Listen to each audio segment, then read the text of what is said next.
So what's up guys? So bali ayan, misa na yung ating bibi. So bali 14 pieces yung kanyang anak.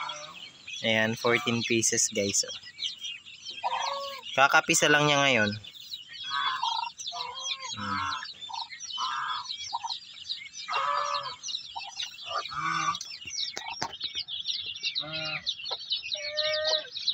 Ayan, so yung isa sa December 1 mamimisa yung mga itik. Ayan, yung pure itik December 1 mamimisa. Ayan. Ayan.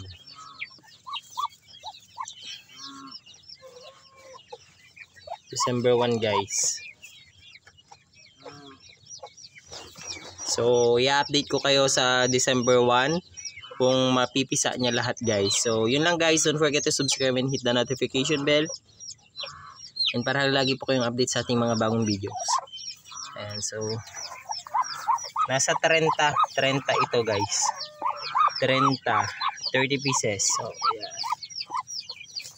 30 pieces na egg ng itik.